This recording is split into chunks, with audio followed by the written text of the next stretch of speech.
Hello guys! Hello Virgo! Wow! Virgo, welcome dito sa aking channel. Welcome. Ano ba ang messages, vibration, gabay energy para sa inyong lahat? Ngayon ay last 2 weeks ng Marso ang reading na to. Okay, Virgo. Birthday! Wow! So Virgo, isang napaka-importanting birthday celebration ang posibleng magiging daan para doon mo makuha yung sagot sa yung mga questions. Okay? So, for example, may magba-birthday and then sa occasion na yon invited ka, tapos doon pala kayo magkikita ng taong kagalit mo, so pwede kayo mag-reconcile doon.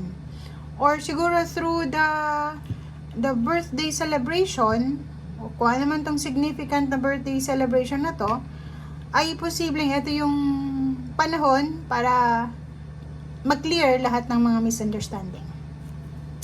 Okay, so you've got the power. Okay, gamitin mo yung abilidad mo na, like kung may mga issues ka Virgo na hindi mo makontrol, gamitin mo yung abilidad mo sa sitwasyon. Like yung kung ano yung kaya mo, kung alam mo yung kung ano yung strength mo, gamitin mo siya para maayos mo yung mga bagay-bagay na hindi mo maayos-ayos. Okay? And everything's okay. Huwag kang masyadong mag-alala. Lahat ay magiging okay din. So, huwag kang masyadong magpanik, huwag kang masyadong ma-stress. Etong mga nangyayari sa ngayon ay may katapusan din ito. Okay?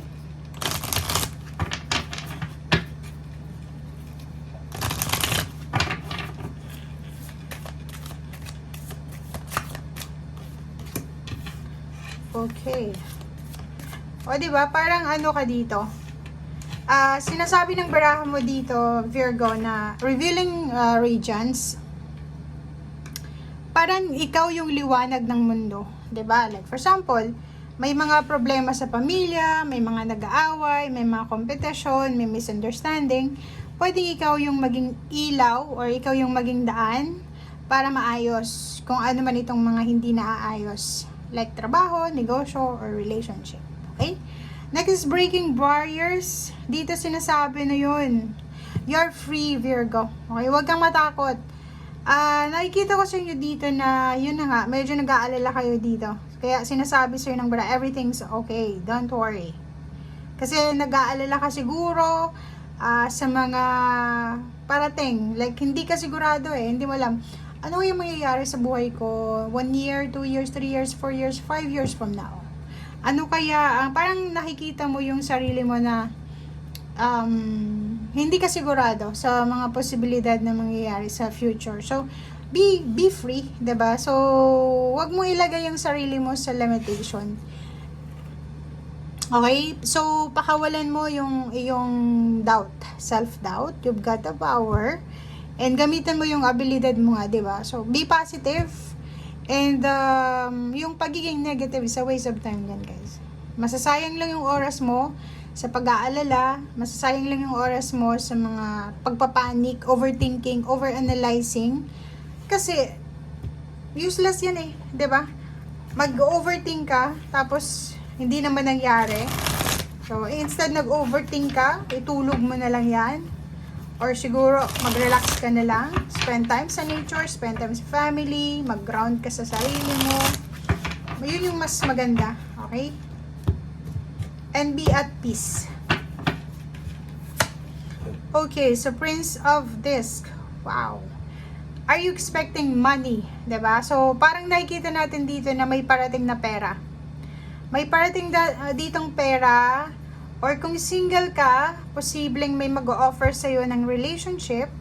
And ang taong ito, Virgo, is sobrang financially stable siya. Single din siya, pero financially stable siya. O, tingnan mo, oh.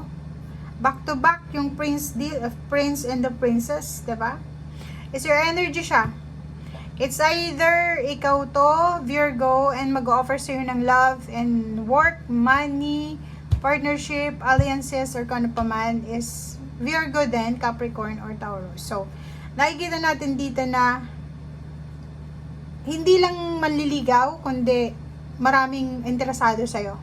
So, nilang mag-offer sa'yo ng tulong, financial, or yung iba sa inyo dyan is gusto nilang tapatan kung ano yung meron ka.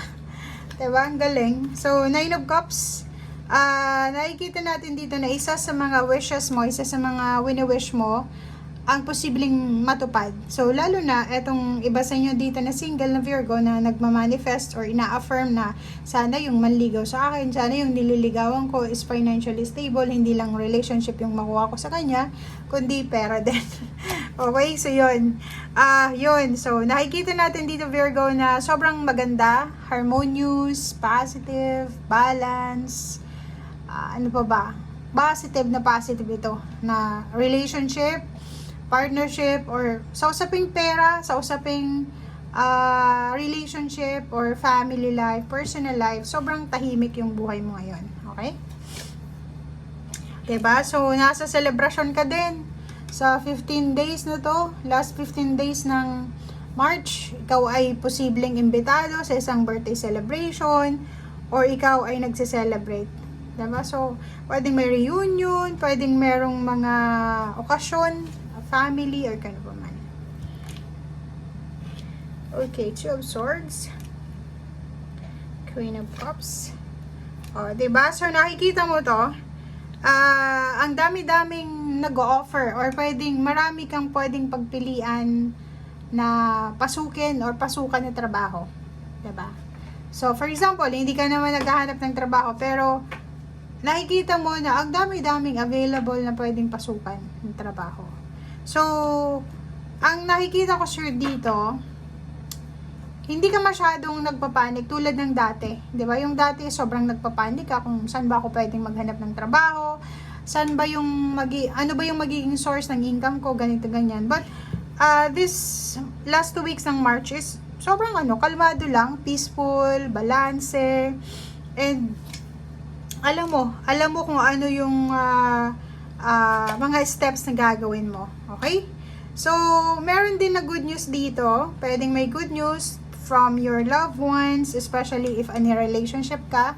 Kung may asawa ka na Virgo, posibleng may good news na ibabalita sa'yo yung iyong asawa or in a relationship, girlfriend, boyfriend, or family members kung wala ka namang karelasyon pero may mga kapamilya ka na naghahanap ng trabaho or ano pa man. So, may hinihintay sila na siguro for 3 months or 3 years na nilang hinihintay na trabaho or relationship or commitment or partnership ang posibleng dumating na. So, ang baraha mo is nagsasabi na hindi lang ito para sa'yo. 'Di ba? Magiging masaya ka, magiging kontento ka sa last 2 weeks ng March. Hindi dahil sa blessings na meron ka, kundi lahat, buong pamilya mo magkakaroon din ng blessings. Okay, so thank you guys and see you again.